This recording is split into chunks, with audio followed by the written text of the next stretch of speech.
Good morning everyone. Myself Kausa Momin, 10th standard, subject Science, chapter number 8, Metallurgy. In this chapter, today we are going to discuss about extraction of moderately reactive metals. The metals in the middle of the reactivity series such as iron, zinc, lead, copper are moderately reactive. That means we have seen the reactivity series in the above diagram. In that we have seen the middle reactivity series of iron, zinc, lead, copper. These are calling as moderately reactive. Usually they occur in the form of their sulfide salts or carbonate. It is easier to obtain metals from their oxides rather than sulfides or carbonates. Therefore, the sulfides ore are strongly heated in air to transform them into oxide. Whatever sulfide ores are there, that we have to heat, like strongly heat we should have to give in the form of air, and it transform into oxides. This process is called as roasting. Carbonate ores are strongly heated in a limited supply of air to transform them into oxides. This process is called as calcination. Now here we are having two processes. One is roasting and one is calcination. Roasting means what? The sulfide ores are strongly heated in air. Then it transform into oxides. That is called as roasting. Next is carbonate ores are strongly heated in a limited supply of air. Like not strongly heat, like limited supply of air. So that transform into again oxides, and this is called as calcination. So roasting, for the roasting reaction, zinc sulfide is react with the oxygen with the, like we are giving it heat, then it is going to convert it into oxide, zinc oxide, and what is the remaining part? Sulfur dioxide. And calcination process, here zinc oxide is creating and carbon dioxide is removing. So this is the part of roasting and calcination. We can convert zinc oxide to proper, we can get a clear zinc. So this is a reaction for the same. We should have to add zinc oxide to obtain, so reduce zinc oxide by suitable reductant such as carbon. So we are getting zinc clearly. In a similar manner, we can use, apart from carbon, reactive metals such as sodium, calcium, aluminium are also used as reducing agent for the reduction of metals oxide. So obtain metal. This is because this metal displays a moderately reactive metal from its compound. For example, when manganese dioxide is ignited with aluminium powder, the following reaction takes place. Manganese dioxide is react with aluminium powder, so we are getting manganese, and this is the remaining part, aluminium oxide, and heat is clearing from the same. No need to do this diagram. Please cancel it out from your textbook. Next topic is extraction of less reactive metals. As we have seen reactivity series, we have seen that there is a less reactive metals also there. The metals at the bottom of the reactivity series of metals are less reactive. That is why they are found in free state in nature. For example, gold, silver, platinum. The reserves of copper in free state are very few. Presently, copper is found mainly in the form of Cu2S, like copper sulfide. Copper is obtained from Cu2S ore just by heating in air. So, if you heat this copper sulfide in air with the help of oxygen, so at that time you will get copper oxide and sulfur dioxide is removing. Then again copper oxide is going to get react with copper sulfide. Then at that time you will get a clear copper, and sulfur dioxide again removing the as per gas. Next is refining metals. Metals obtained by the various reduction processes described above are not very pure. They contain impurities, but impurities need to be separated to obtain pure metal. Electrolysis method is used to obtain pure metals from impure metal. If you are going to clear your impurities, but at that time it will not that much clear it out. So to clear exactly metals from impurities, we are having a method, and that method is electrolysis method.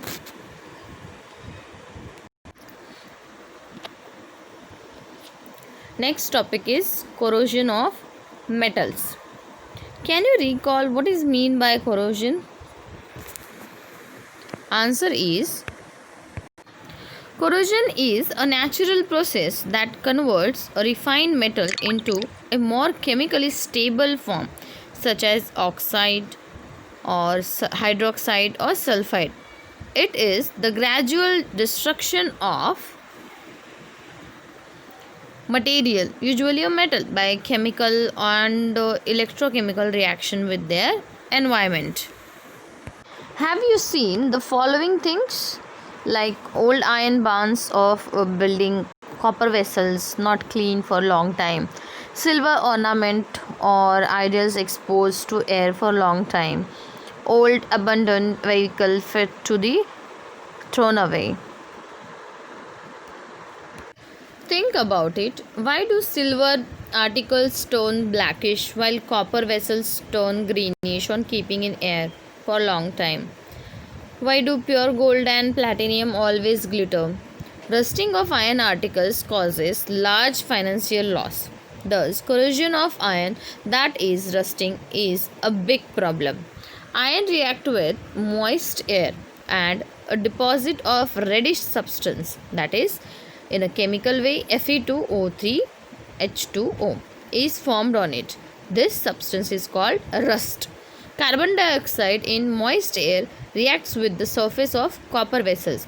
Copper loses its luster due to formation of greenish layer of copper carbonate, CuCO3, which is copper carbonate, on its surface. This is called patination of copper. On exposure to air, silver articles turn blackish because after some time. This is because of the layer of silver sulfide formed by the reaction of silver with hydrogen sulfide in air. So behind all these things, there is a reason of chemical reaction. By oxidation of aluminium, a thin layer of aluminium oxide forms in it. So all these are the examples for the same. Now, how to prevent all these things? Like, lot of big problem will be there if rusting of articles or rusting of things will be there. So to prevent all this corrosion, we are having a method, and prevention of corrosion is, there are many methods are there. Various methods are used to protect metals from corrosion. Special attention is paid in almost all the methods so that iron does not rust. We can lower the rate of processes of rusting iron.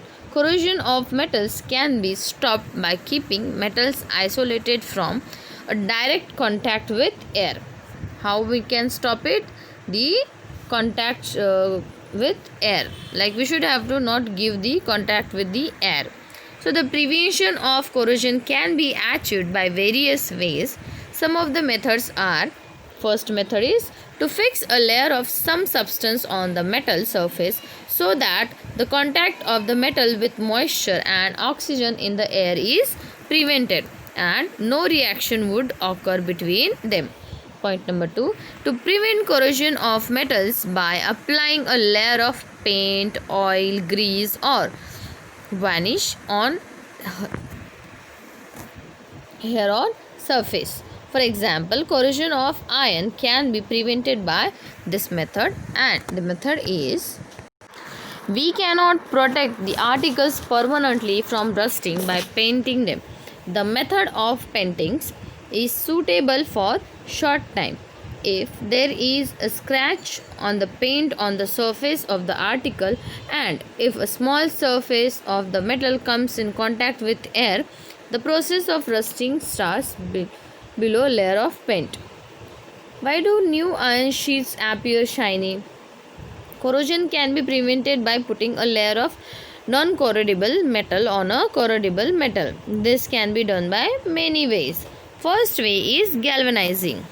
In this method, thin layer of zinc is applied to prevent corrosion of iron or steel. For example, shining iron nails, pins, etc. In this method, corrosion of zinc occurs first because zinc is more electropositive than iron. After a few rainy seasons, the zinc layer goes away and the inner iron gets exposed. Then iron start rusting. So this is the process for the same: casting, cleaning, rinsing, pickling, rinsing, flux solution, drying, zinc bath, and then cooling. So we are having a video for the galvanizing. Let's go ahead with the video. Here is the process of galvanizing.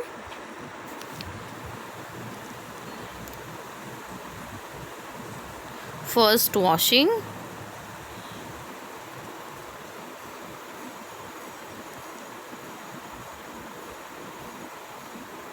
then rinse,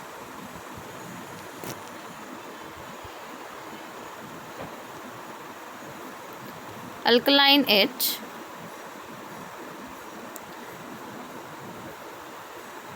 rinse again,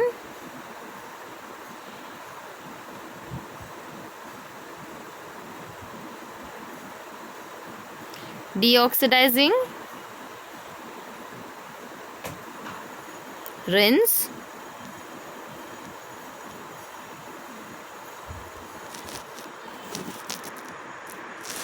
anodizing,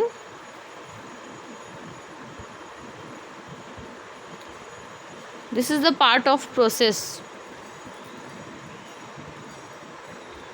in the factories and all, this type of galvanization over there. Rinse again,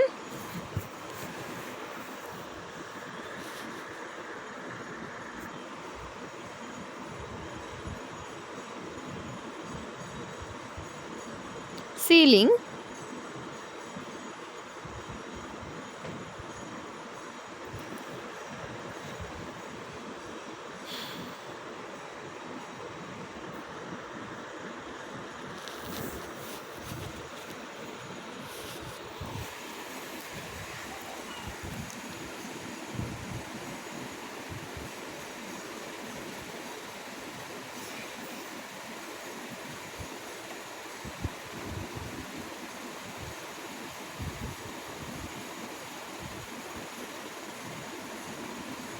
drying, or we can say it as cooling, and afterwards they will remove it and they are going to be ready for the packing. Next method is tining. In this method, a layer of molten tin is deposited on metals. We call this as kalhai. A greenish layer forms on the surface of a copper or brass vessel. This greenish layer is poisonous. If buttermilk or curry is placed in such a vessel, it gets spoiled. Tining is done to prevent all such damages. We have seen this kinds of utensil at home. Next process is anodization. Whichever video we have seen, that video was for anodization. Whatever video we have seen, that is for anodization. In this method, metals like copper, aluminium are coated with a thin and strong layer of oxides by means of electrolysis. For this, copper or aluminium article is used as anode. As this oxide layer is strong and uniform all over the surface, it is useful for prevention of corrosion of metal. For example, when aluminium is anodized, the thin layer of aluminium oxide is formed. It obstructs the contact of the aluminium with oxygen and water. This prevents further oxidation. This protection can be further increased by making the oxide layer thicker during the anodization. Whatever video we have seen, that video was for anodization. Now next video we are going to discuss about galvanizing. This is what the galvanizing process. See, the pipes are going to dip with this solution. Now after some time it is getting removing.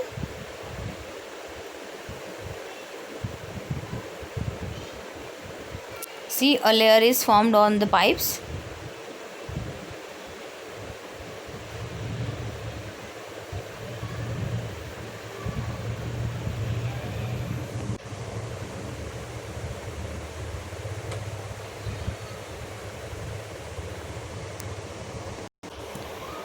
Now dipping with the another.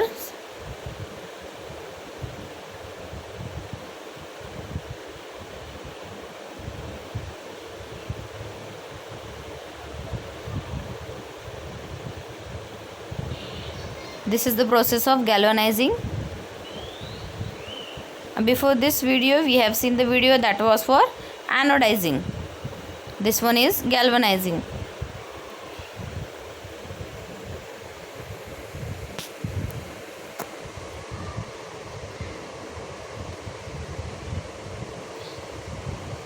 In this way they dip the pipes in this solution. Now they are going to remove it.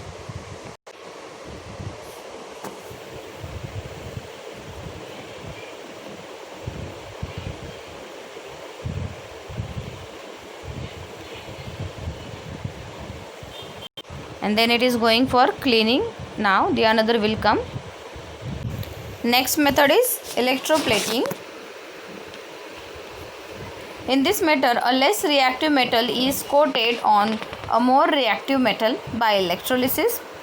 Whatever less reactive metal is coated with the more reactive metal. Gold plated ornaments are the examples of electroplating. And this is the process for the same electroplating. Here this is the arrangement of electroplating. We are taking copper sulfate. This is the arrangement. For this key we have to give an layer. So we are taking this arrangement.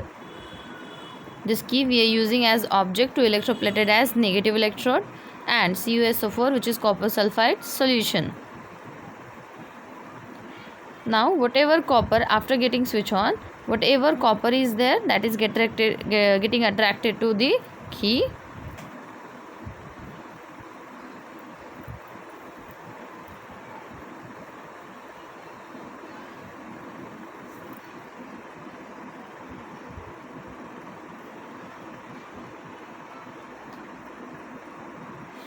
This is the process, electroplating, which we are saying.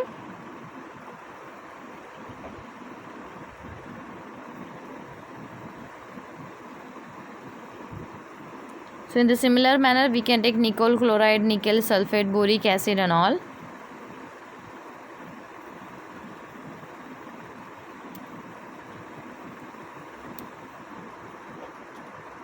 Do with tin plating, zinc plating, nickel plating, all this way. Next method is alloying. Majority of the metallic substances used presently are in the form of alloys. The main intention behind this is to decrease the intensity of corrosion of metals. The homogeneous mixture formed by mixing a metal with other metals or non-metals in certain proportion is called alloy. For example, bronze is an alloy formed 90% copper and 10% tin. Bronze status do not get affected by sun and rain. Stainless steel does not get stains with air or water and also does not rust. It is an alloy made from 74% iron, 18% chromium and 8% carbon. In recent times, various types of alloys are used for minting coins. We will stop today's lecture over here. Today's homework is you have to write prevention of corrosion and this part galvanizing first, tining with diagram you have to write all these things. Anodization, electroplating. You have to draw the diagram also. And next is alloying. You have to write all this part as homework. This is your today's homework. Thank you.